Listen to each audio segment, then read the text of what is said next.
nous allons aller sur la séance de ce matin qui n'est pas une formation, comme le disait Lauriane, mais qui effectivement est plutôt une conférence, une sensibilisation avec donc pour objectif général, Yovan, je te laisse la main.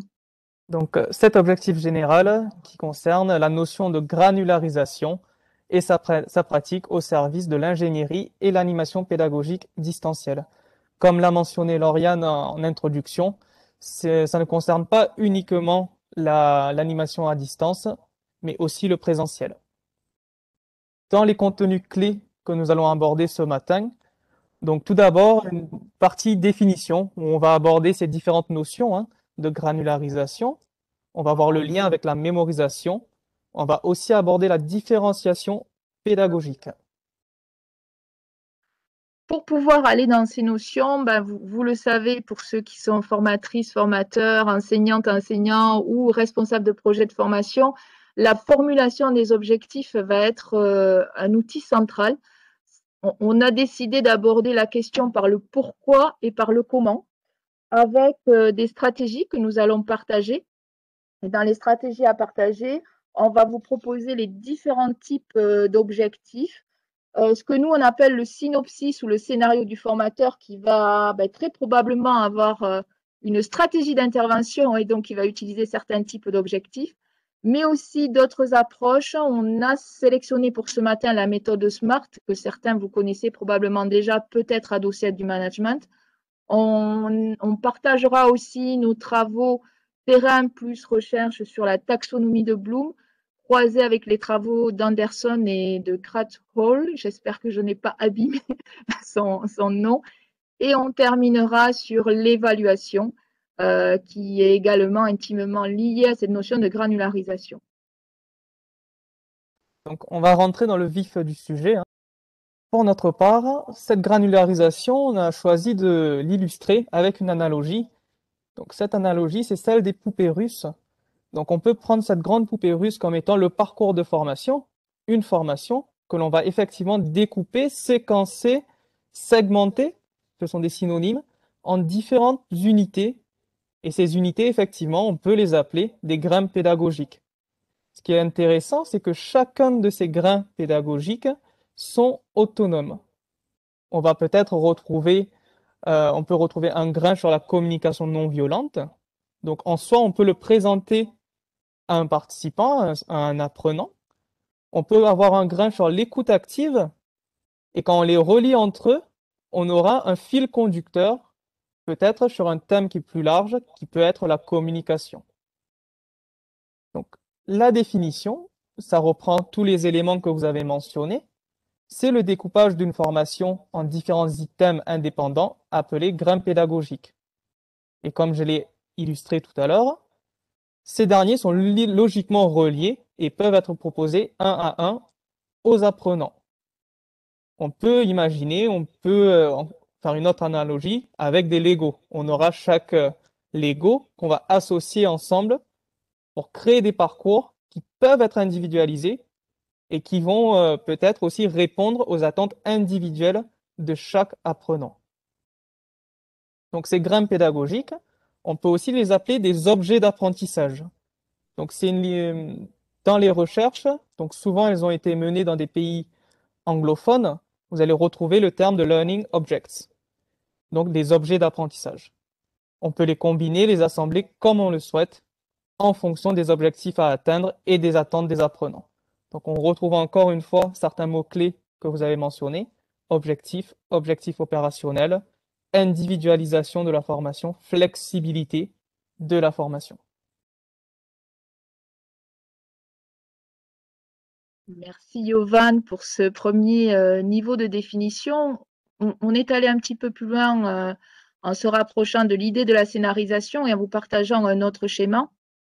Quand on est dans la conception d'un parcours de formation, puisqu'on est vraiment centré sur la conception, ça peut être au service du distanciel, mais aussi au service du présentiel, on peut se poser quelques questions pour pouvoir monter ce parcours. Premier niveau de granularisation, quels vont être les modules clés qui vont être adossés à ce parcours? Pour chacun des modules, on va identifier des séquences essentielles, séquences pédagogiques, qui elles-mêmes vont pouvoir être découpées de nouveau en activités. Et dans l'activité 1, là, qui s'affiche, ben, peut-être que cette activité-là, pour y répondre, on va pouvoir l'aborder avec une approche par la théorie, une mise en situation pratique et peut-être un exercice, ou démarrer par la pratique, renvoyer vers la théorie et amener un exercice. Donc, la granularisation, c'est vraiment permet cette approche-là d'aller au cœur des apprentissages. Et comme vous l'avez dit aussi hein, dans le chat, c'est de pouvoir s'adapter au mieux aux besoins de chacun et donc concevoir des parcours individualisés.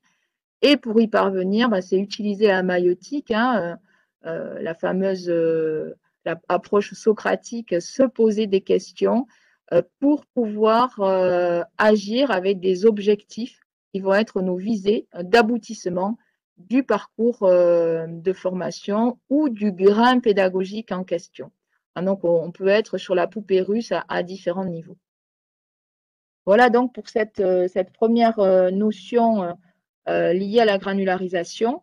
Et on va vous inviter maintenant à répondre à une question.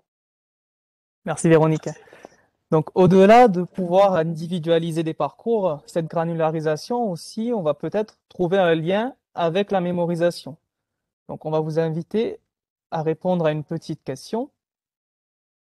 Donc, pour vous, quel est le lien entre la granularisation et la mémorisation? Donc, vous pourrez mettre dans le chat la lettre qui est associée à la réponse que vous pensez être juste. Est-ce que c'est A, la diversité, B, les chunks, C, l'effet punk ou D, je ne sais pas. Donc, on va voir la réponse ensemble. C'était l'effet punk. Non. Donc, le lien qu'on va retrouver entre granularisation et mémorisation, ce sont les chunks. Donc, on va un peu définir cette notion qui peut paraître barbare à première vue. Donc, ces chunks, ça correspond à un découpage de l'information en unités de sens pour faciliter la mémorisation. Donc, il y a un terme qui est en commun déjà avec la granularisation, c'est le découpage. Donc, ce qu'il faut savoir aussi, c'est que notre capacité de stockage, elle est limitée. Donc, ce n'est pas une vérité absolue, mais on dit souvent qu'on peut stocker en mémoire 7 plus ou moins 2 informations. Donc, je vais vous donner un exemple afin d'illustrer cette notion de chunk. Vous avez dans l'exemple une suite de chiffres, donc 0, 7, 9, 7, 6, 7, 3, 7, 1, 7. Donc ça fait pas mal de chiffres à retenir et ça peut paraître compliqué de se les répéter pour que ça rentre en mémoire. Pour ce faire, pour faciliter une certaine mémorisation,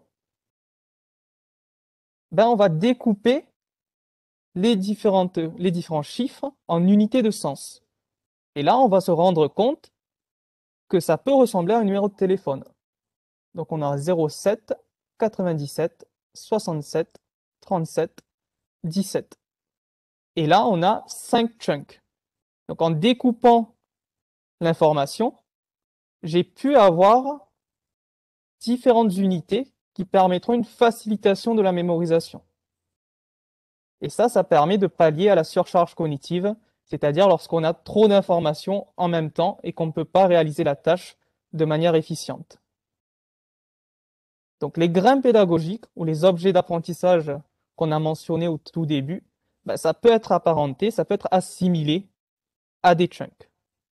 Donc n'hésitez pas, si vous avez des questions sur cette notion de chunk, on pourra y revenir durant la partie questions-réponses un peu plus tard. J'ai vu dans le chat très rapidement, est-ce que c'est mémotechnique? Oui, c'est une stratégie.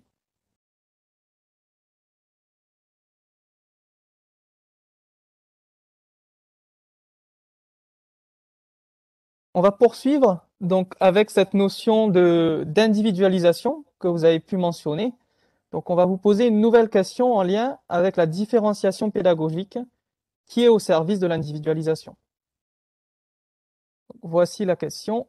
et on vous invite de manière similaire à tout à l'heure de mettre dans le chat la lettre qui correspond à la réponse que vous pensez être vraie.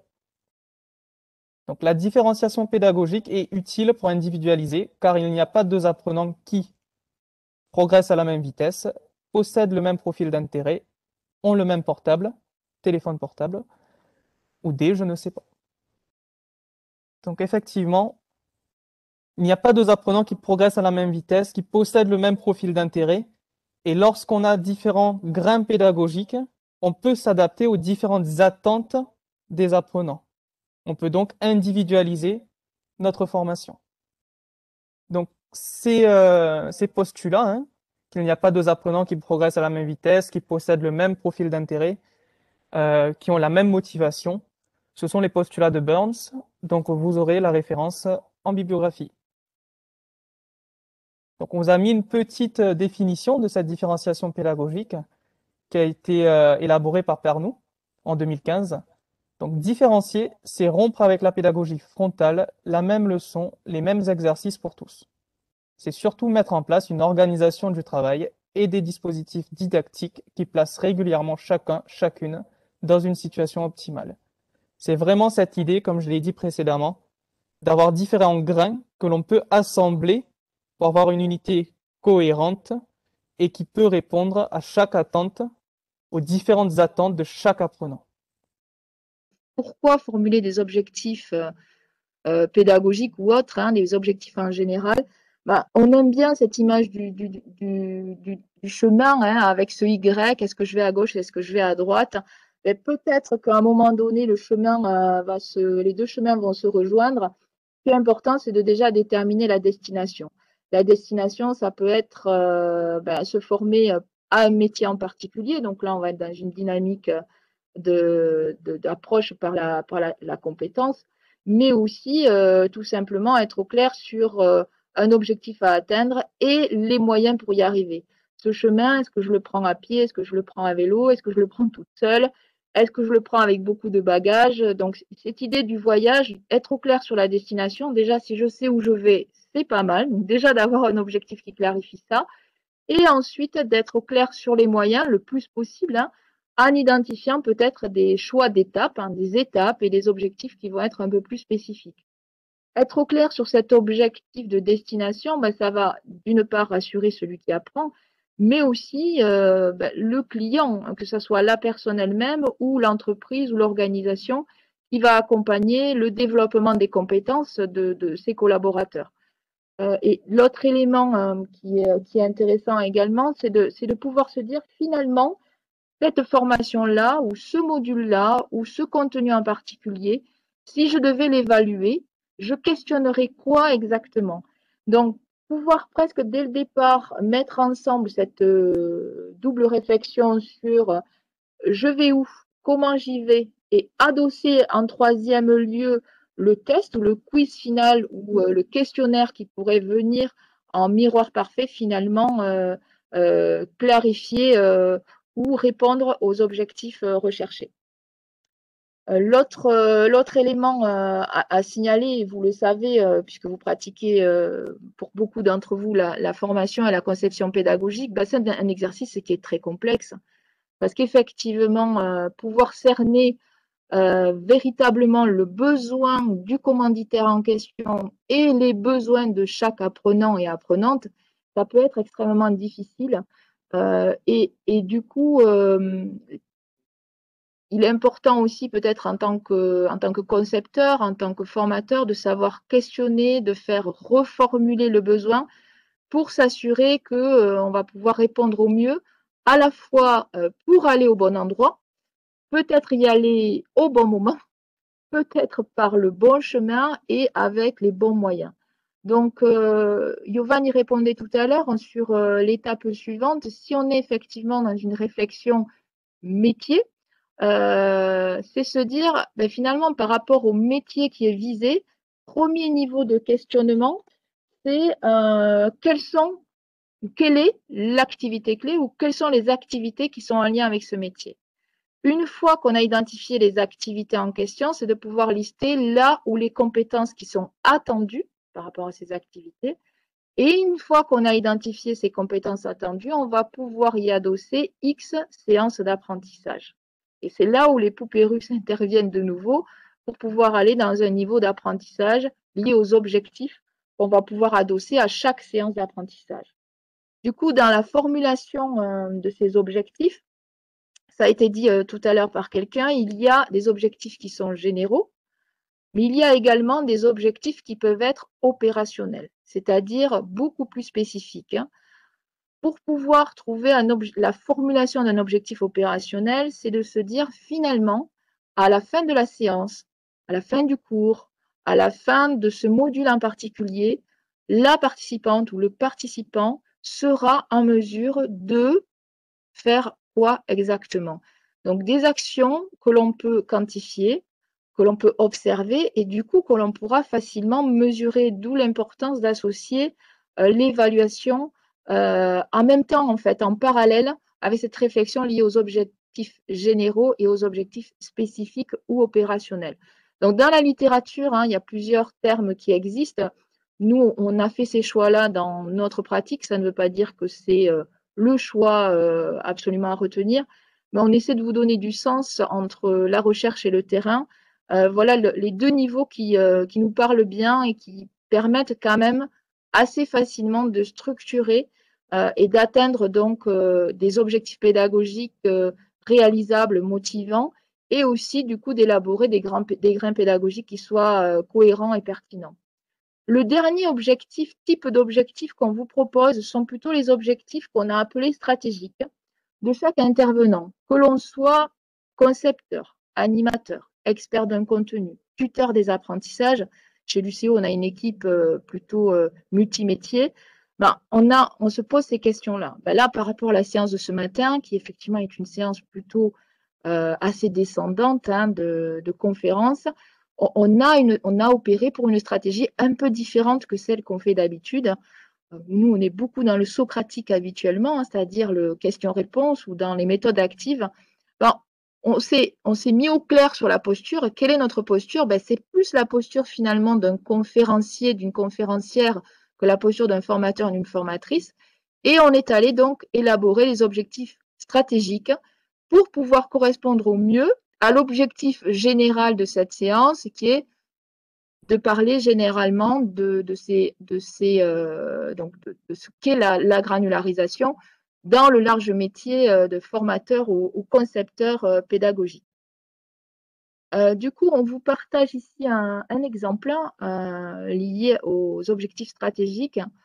On était la semaine dernière, tu peux aller sur le prochain slide. Voilà, on était la semaine dernière auprès d'un groupe de formatrices et formateurs sur un atelier présentiel où il y avait 12 participants. Et donc, on vous partage ici notre synopsis ou notre scénario pédagogique où on se questionne sur l'horaire et la durée. Donc, sur ces 3 heures, on a décidé d'accorder 30 minutes à la phase d'introduction. Donc, c'est le quoi, le thème de la séquence, c'est bien l'introduction de l'atelier. Et au centre, vous voyez, on s'est écrit plusieurs objectifs pédagogiques. Le premier, qui est plus un objectif relationnel et aussi de savoir-vivre, c'est déjà d'accueillir les participants. Comme Lauriane l'a fait à distance, là, nous, dans cet atelier-là, pour les accueillir, on a opté pour tout simplement un chevalet sur lequel ils mettaient leur prénom. Par la suite, donc, se présenter. Alors, il se trouve que ce groupe-là, on les connaissait déjà. Donc, on avait une stratégie, c'était soit se présenter de manière classique pour ceux qui ne nous connaîtraient pas, ou alors pouvoir se présenter en mode croisé, c'est-à-dire ping-pong. Je présente Yovan, Yovan me présente, pour créer une autre dynamique et essayer de rompre peut-être une routine, puisque là, on était sur le troisième atelier avec cette équipe-là. On fait référence dans le support sur où est-ce qu'on retrouve les informations. Là, on fait référence au slide numéro 3 de notre support, et ainsi de suite. Et on voit aussi que dans cette phase d'introduction, il est très important pour cadrer la séance et s'assurer qu'on va pouvoir atteindre l'objectif, de rappeler l'objectif général, slide numéro 4, et d'aller un peu plus précisément sur les objectifs opérationnels. Et là, pour le coup, on était en formation, donc la formulation de ces objectifs opérationnels était fondamentale. Et on va vous partager dans cette séance ce matin les deux outils qu'on utilise en général pour pouvoir formuler des objectifs opérationnels et que vous utilisez déjà, sûrement déjà la plupart d'entre vous. Et après, on termine, nous, systématiquement sur l'identification d'une attente clé. Donc, ça permet d'individualiser ou de personnaliser.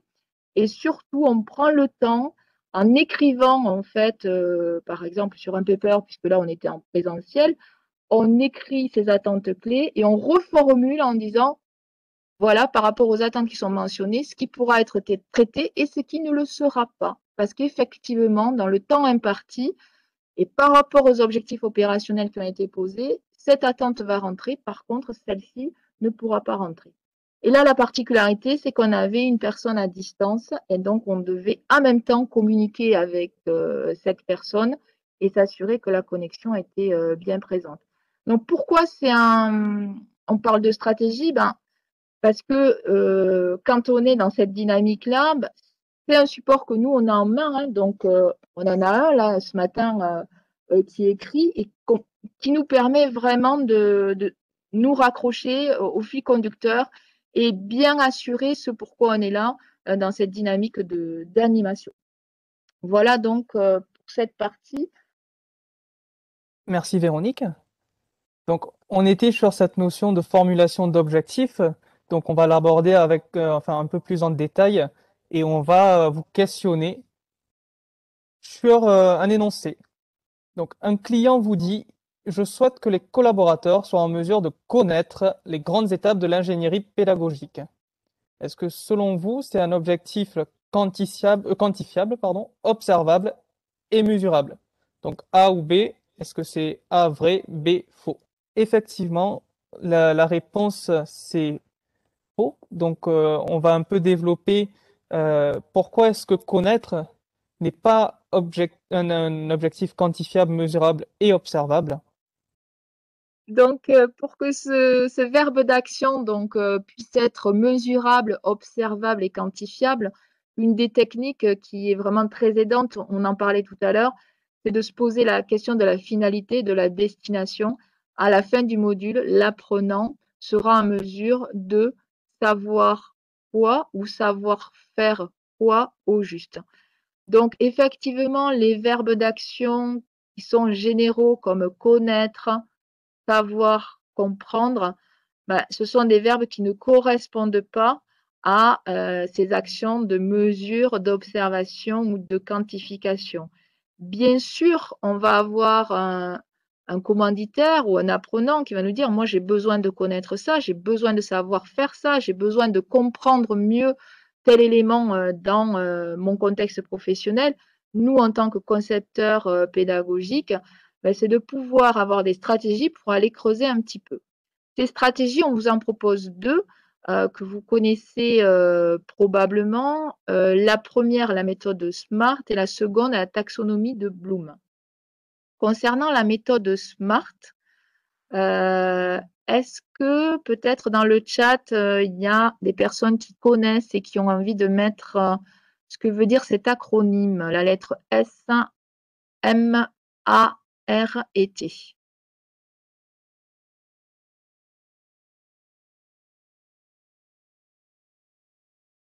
Donc, on a spécifique, mesurable, atteignable, réaliste, réalisable, atteignable. Donc, il y a une notion de temps aussi pour le T, temps, temporel, temporalité, spécifique, mesurable, réalisable dans un temps donné. Donc, on retrouve plusieurs fois les mêmes éléments. Donc, cette notion de mesurable, spécifique, réalisable, réaliste, atteignable, et la notion de temps, temps, temporalité, temporellement défini. OK? Bien, bravo, effectivement, hein, c'est un outil qui est bien connu et qui est aussi utilisé dans le management en général.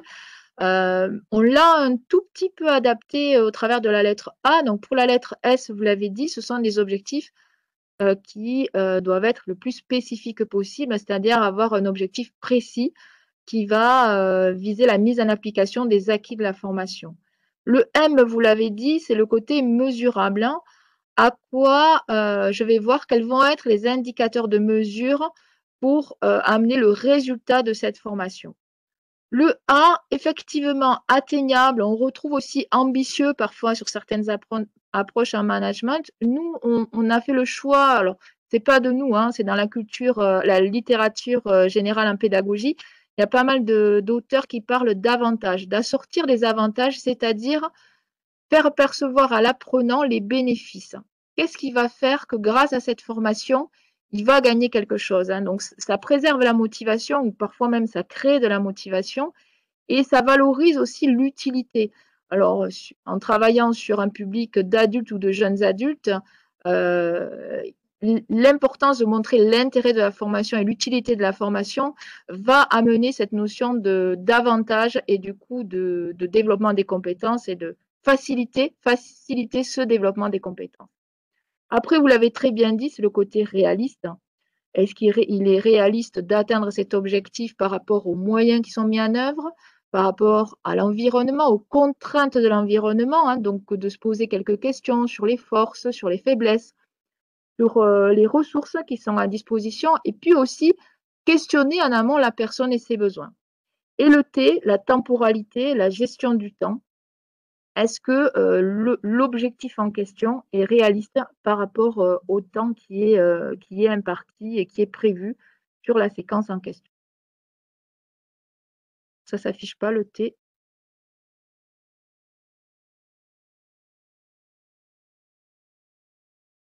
Deuxième outil à la disposition des concepteurs, conceptrices pédagogiques, c'est la taxonomie de Bloom. Donc Bloom, il a beaucoup travaillé sur comment on pouvait formuler des objectifs mesurables, quantifiables, observables. Donc il a pu identifier 6 niveaux cognitifs auxquels il a rattaché des verbes d'action. Donc ces 6 niveaux cognitifs, on vous les a listés. C'est la connaissance, l'application, la compréhension, la synthèse, l'analyse et l'évaluation. Et pour chacun de ces niveaux, on aura des verbes d'action qui vont y être associés. Du coup, si on va un petit peu dans le détail, hein, par rapport aux travaux de Bloom et qui étaient avec 34 autres universitaires, donc ce sont des travaux qui sont vraiment très très riches et on pourra aussi vous joindre un document encore plus détaillé. On vous propose ici un tableau où on identifie le niveau cognitif en question. Donc le premier, par exemple, c'est la connaissance. L'action, bah, c'est découvrir ou mémoriser l'information, c'est l'action qui est recherchée.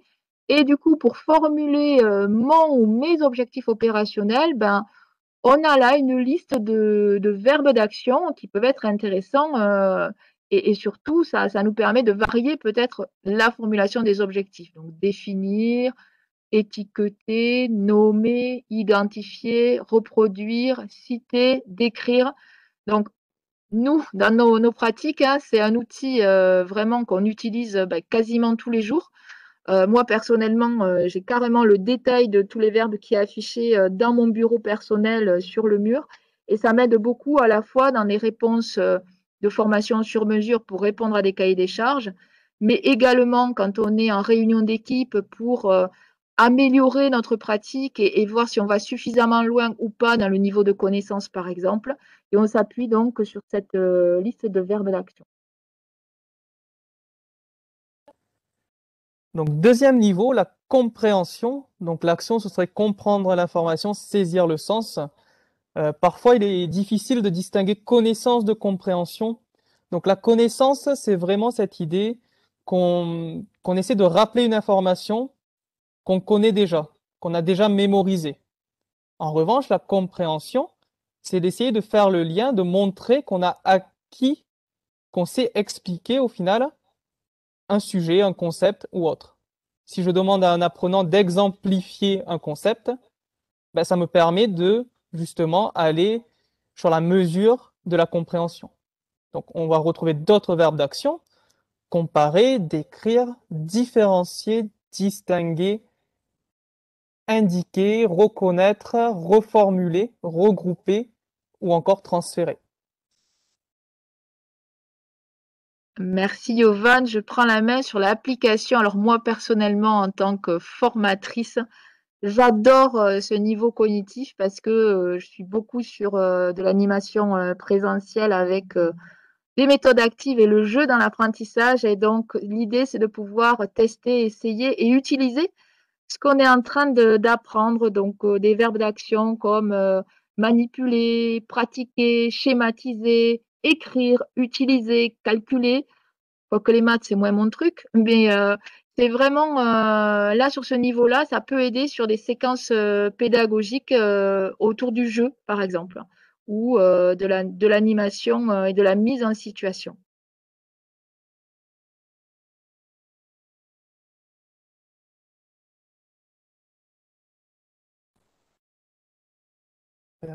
Hop, voilà. C'est bon, mon micro est réactivé. Donc, autre niveau, l'analyse. Donc là, on va être dans une nécessité d'identifier, d'organiser des éléments, faire des essais pour donner du sens ou encore tirer des réflexions. On va parfois retrouver certains termes qui rejoignent l'application, donc calculer. On peut retrouver catégoriser, cerner, comparer, contraster, différencier, examiner, expérimenter, questionner, tester ou encore trouver. L'idée, à travers ces verbes d'action, c'est d'essayer de voir si l'apprenant est en mesure, au fait, de dissocier différents éléments et d'en comprendre le sens. Merci Yovan. Donc l'autre niveau cognitif proposé par Bloom, qui est la synthèse, peut aussi être proche de l'évaluation hein, ou même de certains éléments liés à l'analyse. La synthèse, c'est finalement quand on est sur un module d'apprentissage, de pouvoir peut-être revenir sur des essentiels. Donc, c'est de pouvoir, l'action qui est visée, c'est sélectionner des éléments importants, c'est peut-être résumer, synthétiser, et donc des verbes d'action comme composer, formuler, planifier, proposer, schématiser, arranger, revenir finalement sur une vision globale peut justement appuyer la formulation de ces objectifs. Encore une fois, elle est très. Il y a 6 niveaux. Il y a des verbes d'action, vous l'avez remarqué, hein, qui peuvent être adossés à différents niveaux cognitifs. L'idée, c'est d'être au clair sur qu'est-ce que moi je vise en tant que concepteur ou conceptrice ou formateur ou formatrice. Je vais laisser la main à Yovan pour conclure sur la partie évaluation et après on va vous proposer un petit exercice. Dernier niveau, donc l'évaluation. On est sur comment est-ce comment est-ce qu'à partir de critères précis, à partir d'une grille par exemple, on peut porter une réflexion, une critique, des jugements, toujours positifs, hein, sur un document, sur un compte-rendu par exemple. On va retrouver ici des verbes d'action qui vont être critiquer, défendre, justifier, juger, noter ou encore apprécier.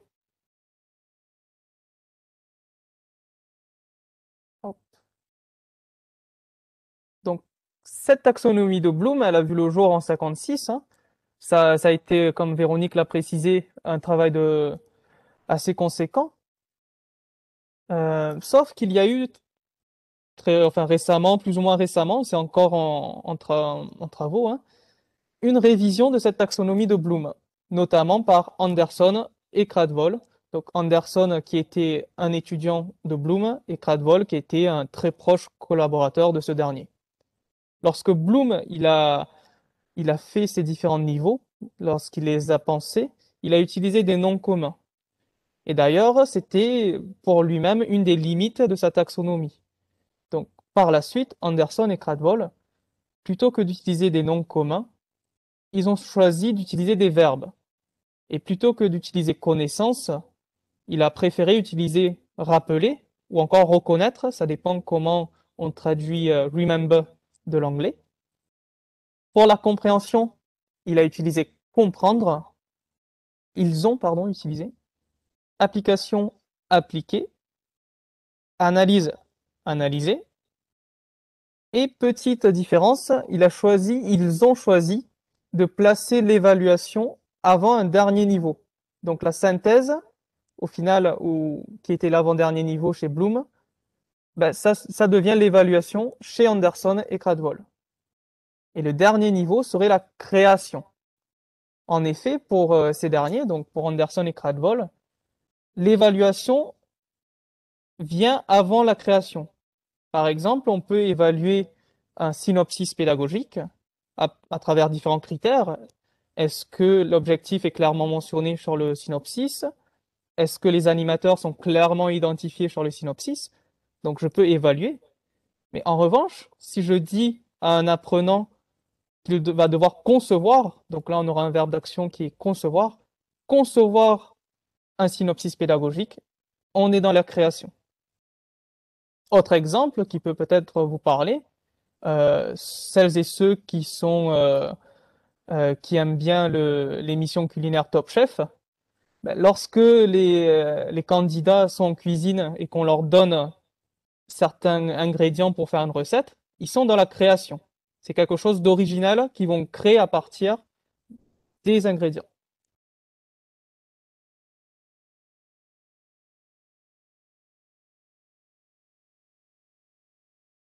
Bien, nous avons donc terminé sur cette phase liée à des stratégies comme la méthode SMART, l'approche de Bloom et qui a été complétée par Anderson et Cradwell.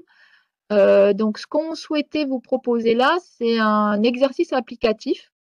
On imagine que dans le cadre du développement des activités, le CARIFOREF vous missionne personnellement pour former des étudiants sur le large thème qui serait savoir réaliser des crêpes, hein. Donc, on est sur cet objectif général-là.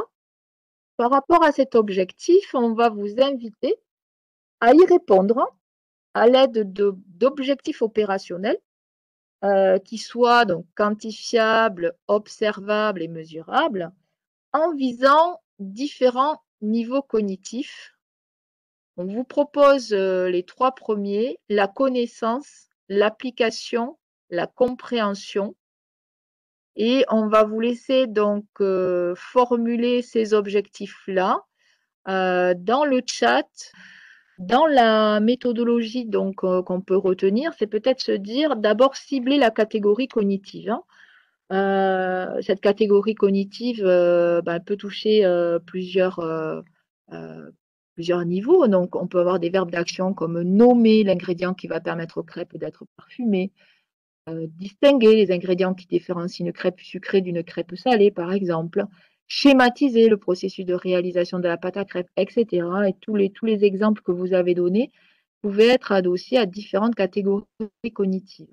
Et ce qui peut être intéressant du coup pour le formateur évaluateur ou la formatrice évaluatrice, c'est d'identifier finalement l'outil qui va permettre d'évaluer l'objectif en question. Est-ce que j'y adosse un questionnaire à choix unique?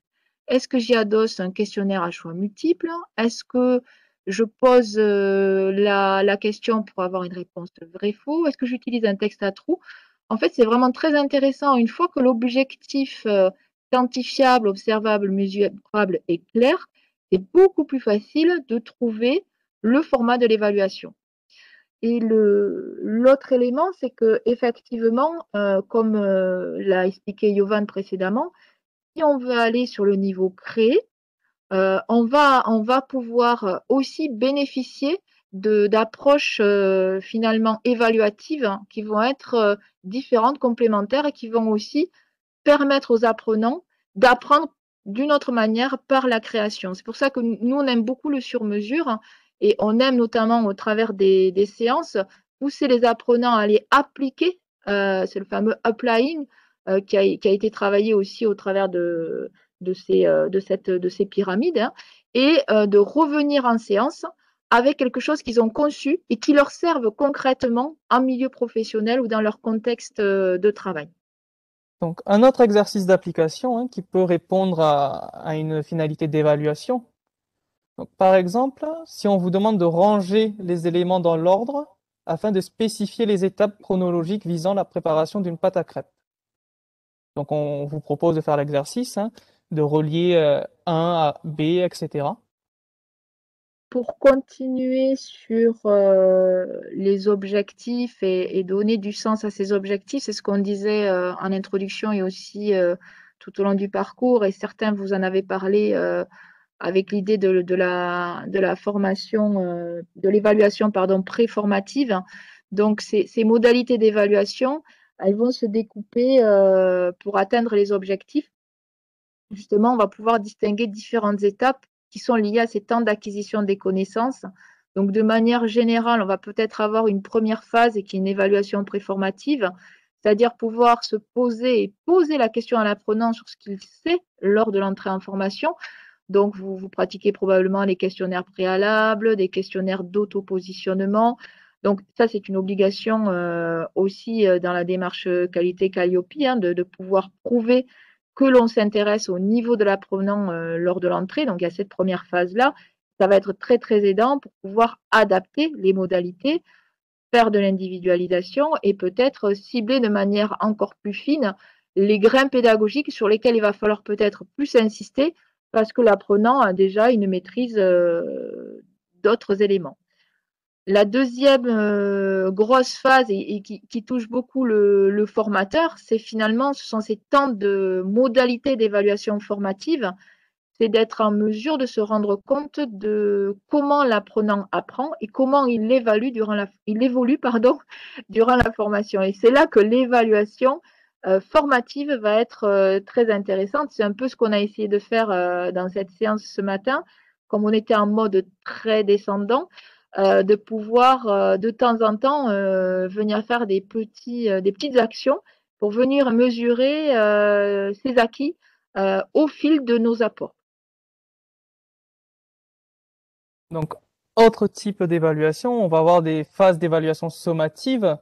Donc, globalement, ça peut faire lien avec la note finale, l'épreuve obligatoire de fin de parcours. Est-ce que c'est un oral? Est-ce que c'est la remise d'une synthèse, d'une note de synthèse, d'un mémoire professionnel parfois? Donc, c'est très important pour qu'on soit cohérent avec cette évaluation sommative. Ben, c'est important d'avoir été au clair avec nos objectifs opérationnels. Donc, ça fait directement le lien avec comment j'ai formulé mes objectifs en amont. Autre élément, on aura aussi la formation, l'évaluation post-formative. Donc, est-ce que l'action de formation que j'ai menée, est-ce qu'elle a eu un impact sur la montée en compétences au poste de travail du salarié ou du collaborateur? On aurait pu aussi, à travers ces différents éléments, mentionner l'auto-évaluation. L'auto-évaluation qui permet à l'apprenant de s'auto-évaluer par rapport à une grille et de la comparer avec celle du formateur ou de la formatrice. Et on serait très, très cohérent avec le niveau de l'évaluation que mentionnent Bloom ou encore Anderson et Cradwell. Merci Yovan pour ces compléments.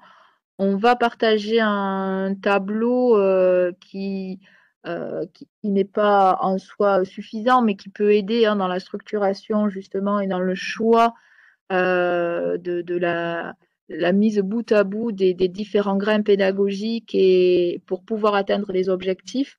Donc, on vous propose en slide suivant un tableau qui invite donc à se poser quelques questions. Que devront savoir ou savoir faire les apprenants, ou comme le disait tout à l'heure une personne dans le chat, que devront être capables de faire les apprenants.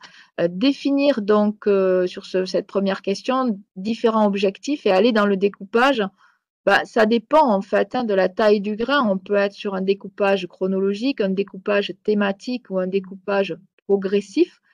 C'est-à-dire qu'une des stratégies qui fonctionne bien, on en parlait avec des enseignants la semaine dernière, c'est de partir par exemple du plus simple pour aller vers le plus complexe.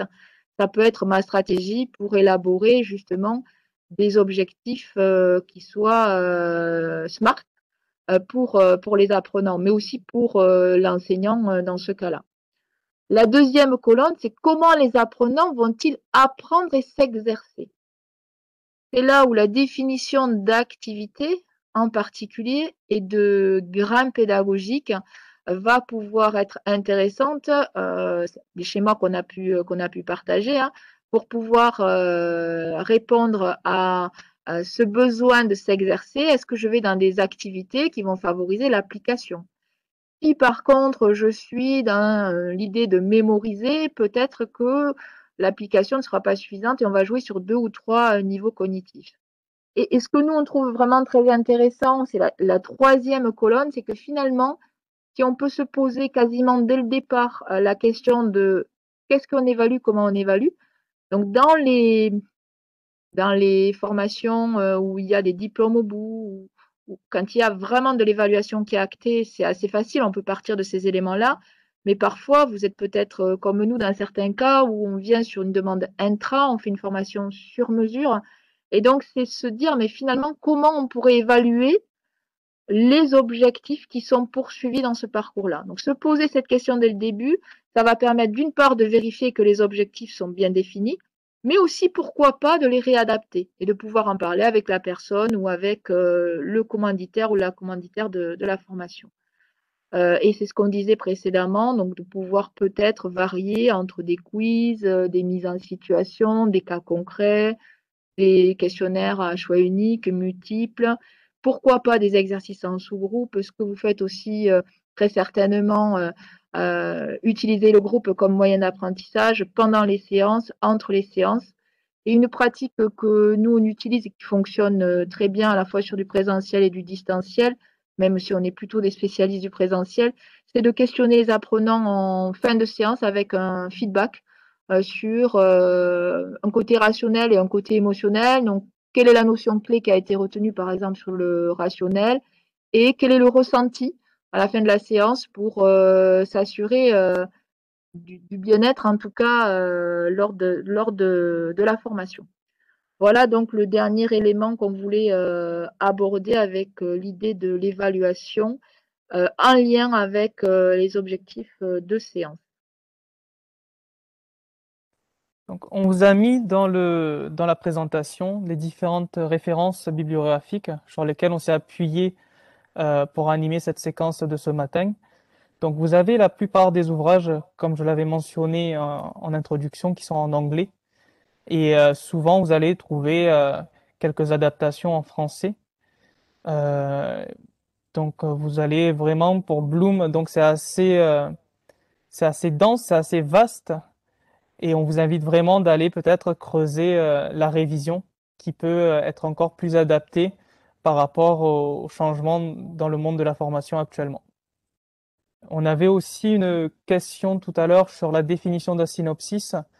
Donc, on avait mis quelques diapositives aussi, quelques éléments de réponse sur ce que c'est. Je vous propose d'aller voir ces diapositives-là. Du coup, on vous a mis en complément, en annexe, pourquoi et comment élaborer un synopsis. On en a parlé à plusieurs reprises dans cette séance. Donc, le synopsis pédagogique permet vraiment d'élaborer sa stratégie hein, de concepteur ou de formateur en fonction de différents éléments. Les caractéristiques du public concerné, donc des questions à poser en amont pour bien cerner les caractéristiques. Ensuite, les objectifs visés, on en a parlé tout au long de la séance. Tu peux les afficher, je pense, Yovan, les uns derrière les autres, puisqu'on en a parlé. Les contenus qui sont attendus. Donc, on peut par exemple s'appuyer sur un référentiel, mais on peut aussi s'appuyer sur la réponse à un cahier des charges. Les modèles théoriques d'apprentissage souhaités, oui, effectivement. Est-ce qu'on intervient plutôt avec une visée de méthode active, de méthode participative, de méthode interrogative ou peut-être une méthode plus classique, affirmative, expositive. Hein, donc, ça va effectivement beaucoup guider la mise en place de mon synopsis pédagogique. Et bien sûr, ces modalités d'animation, est-ce qu'on est sur du mixte hybride, est-ce qu'on est sur du présentiel, est-ce qu'on est sur du distanciel, quel est le temps imparti? Donc, on peut repenser à la stratégie SMART pour pouvoir élaborer son synopsis. Très utile donc pour préparer sa structure générale, pour organiser l'intervention avec les différentes séquences pédagogiques et ça sécurise l'animation puisqu'en ayant ça sous les yeux, on peut peut-être renégocier hein, selon les besoins des apprenants en séance et revoir peut-être le choix que l'on a fait en gardant toujours en sécurisation et en sécurité ce qu'on va évaluer à la fin pour pouvoir prioriser les apports par rapport à ce qui sera évalué. Dans le comment, élaborer un synopsis, ben nous, on opte pour un tableau, c'est-à-dire une grille synoptique, hein, ben, comme certains d'entre vous, hein, vous l'avez dit aussi, vous rajoutez parfois des colonnes. Voilà, donc on en a déjà parlé. Au moins le nom de la séquence, le ou les objectifs poursuivis dans chaque séquence, les contenus qui vont être rattachés aux objectifs poursuivis, la durée estimée et l'heure. Nous, on aime bien mettre les deux ensemble. Psycho-animation qui anime la séquence en question et le matériel qui est nécessaire pour l'animation. Et on a aussi un préambule amont sur une to-do list, hein, sur les choses à anticiper. Je ne sais pas si on peut partager peut-être le synopsis qu'on a fait aujourd'hui, si ça peut vous intéresser. Le synopsis de la séance de ce matin, même si on n'était pas sur de la formation, on a granularisé et on a structuré notre intervention. Donc, Yovan va vous partager le Word, si vous y accède, ça arrive. Voilà, donc là, on avait relisté les modalités générales sur la première page. Et ensuite, si on va en deuxième page, on va retrouver notre approche tableau. On a rajouté la chronologie puisqu'il y a des choses qui se passent avant, pendant et après. Donc, dans l'amont, on a rencontré Lauriane à J-15 où on a fait des tests, on a cadré donc justement les modalités d'intervention. Il y a de l'amont aussi le jour J, hein, vous le savez, bien entendu, une demi-heure avant pour faire des tests. Là, l'outil spécifique, c'est le WebEx et puis notre partage de documents. Donc, tu peux passer vous voyez, à chaque fois, on met l'heure, on met la durée. On a mis notre phase introductive. Tu peux aller plus loin sur les grains pédagogiques peut-être. Donc, la première séquence, qui était une séquence plutôt liée à des apports généraux sur des définitions et des liens entre elles, on l'a découpé comme un agrégat finalement, c'est-à-dire qu'on a considéré que nos grains clés, c'était chaque notion. Hein, donc voilà comment on le présente, et ainsi de suite, hein, avec des points de chat qu'on avait prévus, mais finalement c'était trop tôt. Donc c'était intéressant de se rendre compte en séance que c'était pas nécessaire de faire un point de chat à ce moment-là. Donc du coup, ça peut être un outil après, si demain on devait refaire cette conférence, on repartirait de notre synopsis, de ce qu'on a vécu, et on renégocierait. Et vos retours, hein, les retours des participants, permettent justement de revoir la stratégie pédagogique. Donc, vas-y, descends, hop, hop, hop. Je crois qu'on a rajouté à la fin quelque chose dans l'aval où vous allez retrouver après, ben voilà, logiquement, aujourd'hui, on se prévoit un point entre 17h et 18h sur les points, les éléments à envoyer. Hein, donc, il y a au moins le PowerPoint au format PDF, des ressources complémentaires si besoin. Et puis, nous, on avait noté visionner l'enregistrement pour accord ou non sur la rediffusion. Il y avait la question qu'on s'était posée avec Lauriane, est-ce qu'il peut y avoir des éléments confidentiels pendant l'échange? S'il y avait des éléments confidentiels, on en aurait discuté.